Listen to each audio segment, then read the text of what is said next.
મારા નમસ્કાર। આપના માધ્યમથી હું આપ સૌને જે ભારતીય જનતા પાર્ટીએ અને સરકારમાં બેઠેલા લોકોએ ઉત્તર ગુજરાત હોય કે સમગ્ર ગુજરાત હોય એમને કરોડો રૂપિયાનો કઈ રીતે ભ્રષ્ટાચાર કર્યો એ બાબતમાં હું આપ સૌનું થોડું ધ્યાન દોરવા માંગુ છું। પહેલા તો ભારતીય જનતા પાર્ટીનું નામ બદલીને ભારતીય ભ્રષ્ટાચાર પાર્ટી રાખ્યું હોત તો એ વર્તમાન સમયમાં હું માનું છું ત્યાં સુધી બંધ બેસતું આવે છે। થરાદથી કરીને અમદાવાદ નવો ભારતમાળા રોડ એ મંજૂર કરવામાં આવ્યો। એમાં બનાસકાંઠા જિલ્લાના થરાદ તાલુકો, લાખણી, દિયોદર, કાંકરેજ આ 4 તાલુકાના ખેડૂતોની જમીન એ જાહેરનામા પહેલા કેટલાક મોટા બિલ્ડરો હોય, ભાજપના નેતાઓ હોય અને ભાજપના કયા કયા નેતા છે બનાસકાંઠાના એમના નામો પણ અમારી પાસે છે। એમને ખેડૂતોને લોભ લાલચ આપીને સસ્તા ભાવે જમીનો ખરીદી લીધી। ખરીદ્યા પછી જે એનું નોટિફિકેશન કહે, જાહેરનામું કહેવાય, એ પણ ક્યાંક ને ક્યાંક અધિકારીઓ એમની સાથે ભળેલા હોવાથી પેલું જાહેરનામું રદ કર્યું, વારંવાર જાહેરનામા રદ કર્યા અને એમને પૂરેપૂરું બિનખેતી કરવા માટેનો મોકો આપ્યો। જંત્રી 4 પ્રકારની હોય: ઉદ્યોગ, કોમર્શિયલ, રેસિડેન્ટ અને ખેતીવાડી। એમાં સૌથી ઊંચા ભાવ એ ઉદ્યોગની જે જંત્રી લાગતી હોય, ઉદ્યોગમાં જે જમીન કન્વર્ટ થયેલી હોય, બિનખેતી થયેલી હોય, એના વધુ પડતા પૈસા ચૂકવવા પડતા હોય છે।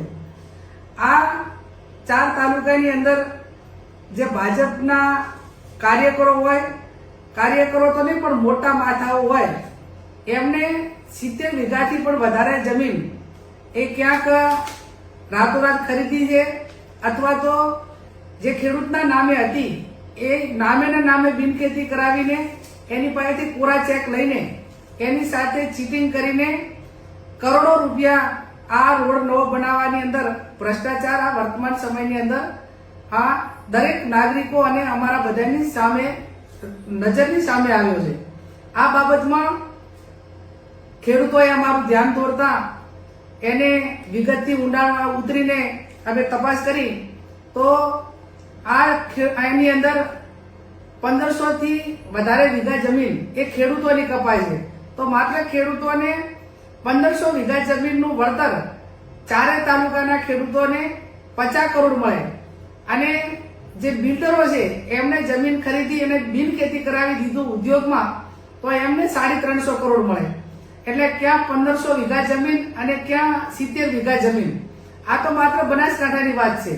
આ જે જમીનનું જે ચૂકવણું કરવાનું થાય એ જે ઉદ્યોગમાં જેને પણ જમીન કન્વર્ટ કરાવી એનું લિસ્ટ પણ અમારી પાસે છે।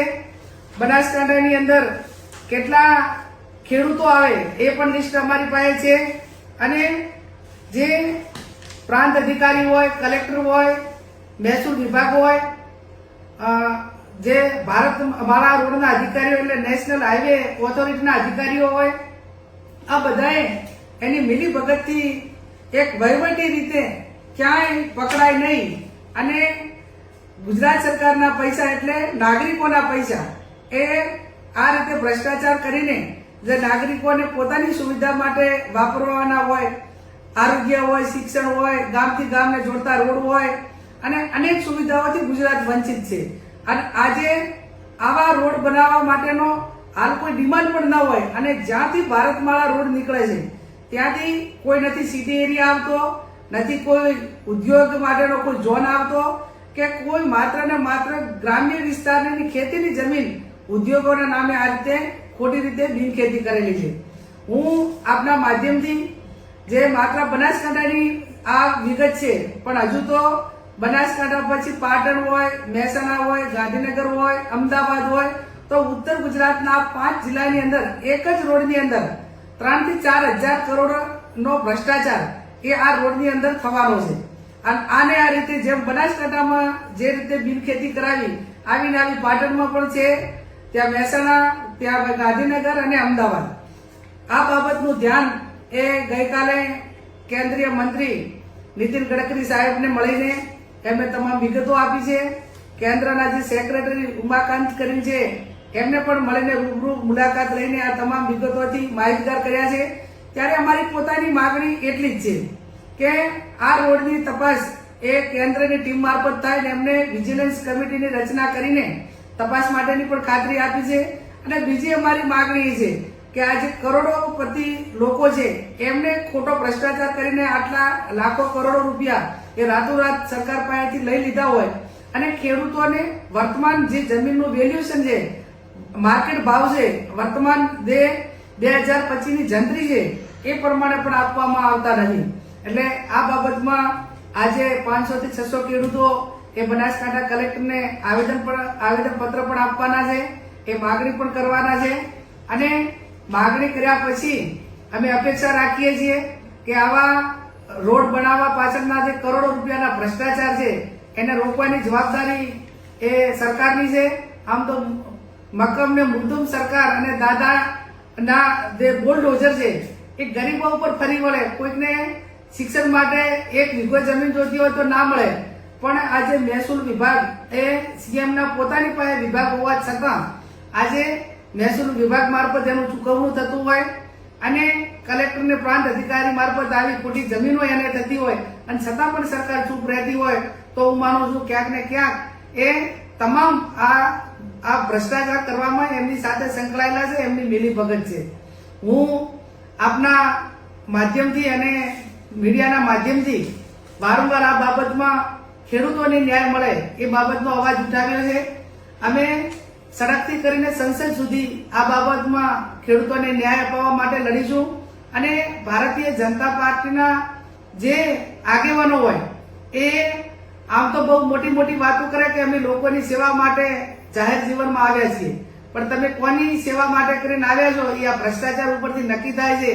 મેં અગાઉ કીધું એમ કે જ્યારે જરૂર પડે ત્યારે એમના નામ એ મીડિયા સમક્ષ કે જાહેર સભામાં જાહેર રજૂ કરવા પડશે તો પણ કરશું ને એમને ખુલ્લા પાડવા માટેનો પ્રયત્ન કરશું. અને આ રીતે જે સમગ્ર બનાસકાંઠા અને ગુજરાતની અંદર તમામ જ્યાં પણ ડેવલપિંગ થતું હોય ત્યાં કોંગ્રેસ પાર્ટીના આગેવાનો હોય અને આમ જનતા હોય ક્યાંક ને ક્યાંક જાગૃત થઈ અને આ ભ્રષ્ટાચારની સામે આપણે સામૂહિક રીતે બધે લડવા માટેની જરૂર છે. આવો આપણે સૌ સાથે મળીને જ્યાં પણ ખેડૂતોને અન્યાય થયો હોય, વંચિતોને અન્યાય થયો હોય અને કોઈ પણ ક્ષેત્રની અંદર આ રીતે સરકારમાં બેઠેલા અધિકારીઓ અને સરકારમાં બેઠેલા લોકો એ ખોટું કરતા હોય તો એની સામે લોકશાહી ઢબે બંધારણીય રીતે જે આપણને હકો અને અધિકાર મળ્યા છે એ ઉજાગર કરીને આપણે ન્યાય મેળવવા માટેના પ્રયત્નો કરીએ.